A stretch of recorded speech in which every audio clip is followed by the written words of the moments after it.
La visite en grande pompe d'un chantier exceptionnel. Réseau Ferré de France, la SNCF, la région, l'État, tous les partenaires du plan Rail Midi-Pyrénées sont là.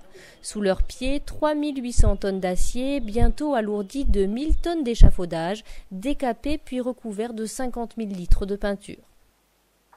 C'est 26 millions d'euros de travaux.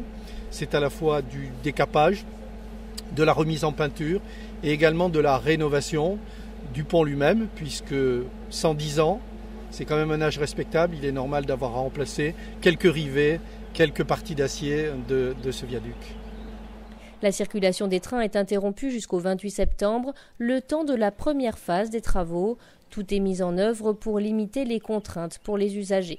Pendant la durée de fermeture de la ligne, entre le début du mois d'avril et la fin du mois de septembre, on a mis en place un dispositif de substitution par bus entre Carmaux et Rodez, à raison de 10 allers-retours par jour, sur des horaires qui sont très voisins des horaires des trains TER.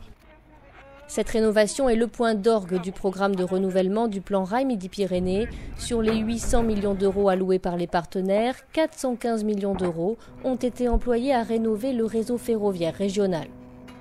L'objectif, c'est de rééquilibrer la part des déplacements par le fer, parce que c'est un mode de déplacement écologique et qui permet aussi de faire face à l'augmentation tendancielle du trafic.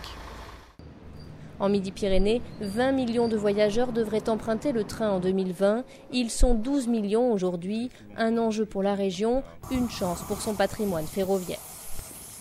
C'est un ouvrage qui est exceptionnel, qui a été exceptionnel à l'époque et qui aujourd'hui encore est exceptionnel.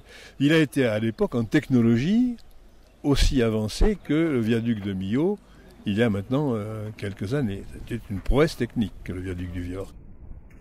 Il faudra patienter encore 2 ans pour que le géant d'acier trouve une nouvelle jeunesse.